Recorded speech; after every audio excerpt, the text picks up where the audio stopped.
Everyone, listen up. I got big news, alright? Big news, Morgan's big news, alright? I have gotten the results of the winning fight between Law and Blackbeard, right? And it leads to something big, okay? This whole video, you can see it as a whole Carrot and Yamato video, right? I'm basically going to be doing another Carrot and Yamato video, right? And also, as a bonus, this is kind of a follow-up to the last video I just made of the Dawn of Carrot video, right? If you haven't seen it, feel free to check it out. There will be a link down below, okay? However, what this information that I got basically concludes who won the fight between Law and Blackbeard, right? And what Blackbeard is going to be doing next. So this is going to be a bit of a shocker for everyone. I do apologize, but Law has lost the fight. Law has lost.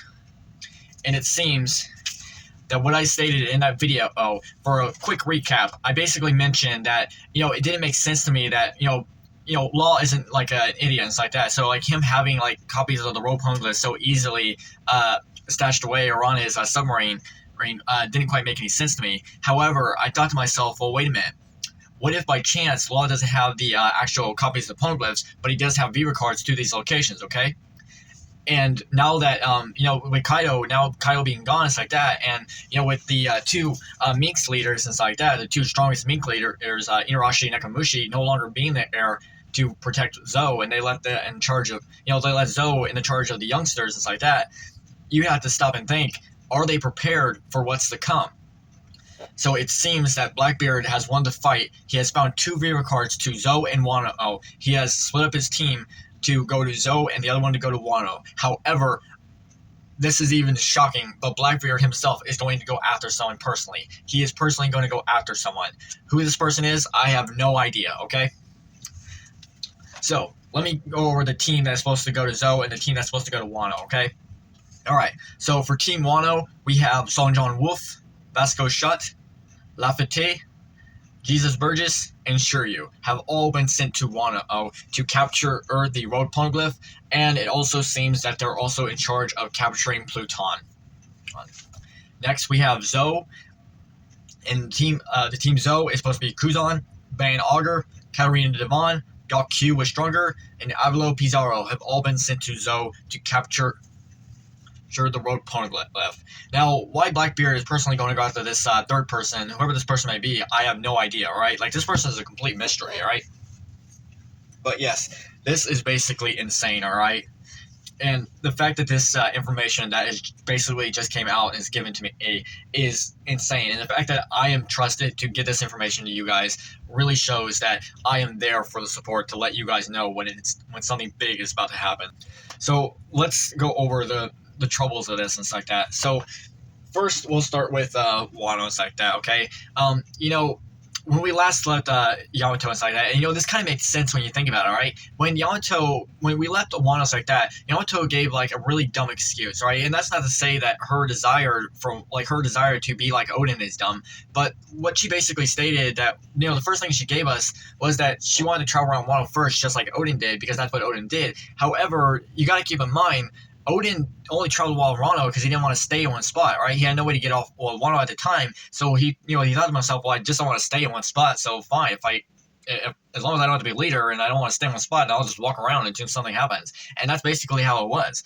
And it wasn't until, later when we got a bit of a flashback revealing that after Yamato and the Scabbards have faced off against Aramaki, Yamato had a conversation with Luffy stating that, she really wanted to join their crew, but unfortunately, because of that whole Aramaki situation and that only someone with powerful haki was enough to stop him, and that I'm the only one who's really handled on my haki very well, it's like that. Sure, the other Scabbards know some form of haki to an extent, but Yamato has a much higher level than any of them. So Yamato choosing to stay there, and the fact that Pluton was revealed to be there, and that even leads to an even bigger question when you think about it, because the last when we were still in Wano, we got that panel shot where Oda basically had Caribou overhear the situation. So Caribou knows that Pluton is in Wano, and Caribou even mentioned that there is someone out there who would be willing to hear this information. Now, the main person on everyone's head that Caribou might relay this information to is Blackbeard. However, this hasn't been officially confirmed just yet. All right, it could be someone else. However, Blackbeard is on top of everyone's list on who Caribou is going to relay this mission to.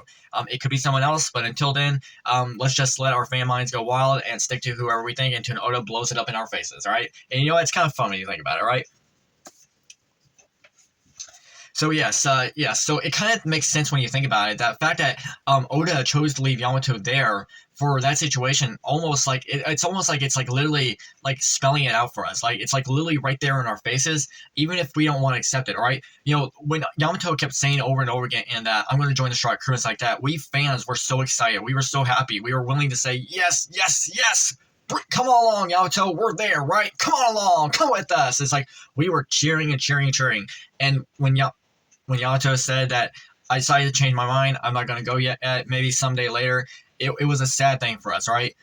But the fact that Oda gave a reason and is even giving a bigger reason to state that why we are going to return to Wano or why Wano is still going to be relevant in the future, right? Because you'd have to think about it, that if Oda was just to give us that excuse that Yamato wanted to travel around Wano first to be like Odin, but didn't have the whole, didn't have like the whole Pluton in there or like even the rope Poneglyph, then there'd be no reason to go back there, right? It'd be like a complete waste of time. It's like that. It's like, well, Kaido's been defeated. There's like no Poneglyph there. There's no Pluton there. So it's like, and the fact that what's the reason now? And the fact that Luffy has declared that place one of his places now that if anything happens to Wano, he will be there to protect it. Oda is like literally trying to tell us that, hey guys, Wano's not in the picture yet. Now, that's not to say that we're going to get like a huge major arc in Wano once again. We're going to get like 200 chapters all over again and be there for like 4 years all over again. No, it's basically Oda just telling us, guys, there's more or for Wano in the future, right? Wano is not out of the woods yet, right? And well, I mean, we're out of the woods, but it's like there are like wild animals that are trying to come out of the woods. Okay, it's like something like that. Now with Zoe,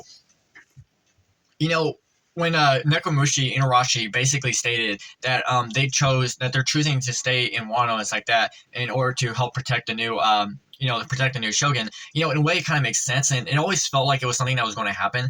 And in reality, a lot of people out there, when the whole situation was coming up, a lot of people actually thought that the Minks would just move into Wano. Maybe not a lot of people thought that they were going to return to Zou. They probably just thought that they were just going to go straight to Wano and just live in Wano like Nekomamushi and Arashi. But the fact that Oda is still choosing to have them go to Zou and live in Zou might lead to something even bigger, like something more, and he wants to, and basically he wants like a better story, that if there was actually like Minks there to give that story a proper reason. And so how that's going to play or how that's going to turn out, the outcome can never be specific or known until that day will be realized. Also, it's pretty funny when you think about it, but if you go back to the last panel that we had Carrot in. So the very last panel that we had Carrot in, after Wanda basically mentioned that trust their judgment, Carrot, right? They believe in you just like Pedro would and stuff like that. I mean, that's not the exact thing, but that's basically what is going through Carrot's mind, that she's remembering Pedro, that Pedro would believe in you too, all right? But in that last panel, it's like that, right below it, like Ninarashi and Nekomamushi basically stated that we leave Zou to you youngsters, right? And in that panel, on one side, on the right side and left side of the panel, it was like that. I believe on the right side I was Zou, but on the left side was Wano, right? We got basically Wano and Zou on two side panels and stuff like that, right next to each other, okay? Which almost like when you think about it, it almost gives you like a strange reason or a strange feeling that Oda is going to tell us that these places are going to return for some event or something to come, okay? And there are other good reasons why you can think this, right? Like I said in the Dawn of Carrot video, when I was mentioning that video, and I even mentioned this in a previous Carrot video, that I brought up that whole, when Jack attacked and stuff like that, he had a viewer card, thanks to the trader, and Inarashi basically hoped that the thing was lost at sea. But I mentioned in the last Dawn of Carrot video, I mentioned that Oda, like, let's say for instance, Oda could even still use that at, like, even if he doesn't use the exact one that Jack used, even if someone else has a view card or how they were able to attain it could still lead to a terrible situation. All right. So, in the fact that that he chose Law to go up against Blackbeard and stuff like that is almost like giving a good reason to why Blackbeard needs to go there. Because if Law had the Poneglyphs and stuff like that, like the copies of the Poneglyphs so willy-nilly, then Blackbeard wouldn't need to go to those places, all right? And if you think about it, if Blackbeard is the main thing that Pluton for Caribou is going to relay this information to, if Blackbeard is going to be willing to attain Plutons like that, then the Poneglyphs there is like that. So it just makes more sense. It's like, okay, well, if I'm going to have Blackbeard just go there, this gives an even bigger reason. This gives an even more dynamic reason. It's like, why not just give let's give more reasons for why Blackbeard needs to go there. Let's give more reasons for why Blackbeard wants to be there, right? It's basically just laying out all out in front of us, and for us, like like a bowl of candy for Halloween. It's like that, right? It's like like a whole bunch of goodie snacks in a bowl. And it's like we want to reach in and just grab it all and just eat all that candy, right? That's basically how it is. It's like right there in front of us. Yes. Now, and it's funny, right? It's like there are so many obstacles and situations that this can lead into, and it's like that. But it's just so obvious, right? And another thing to go over is that with Law, like the only all right. So let me put it like this, right?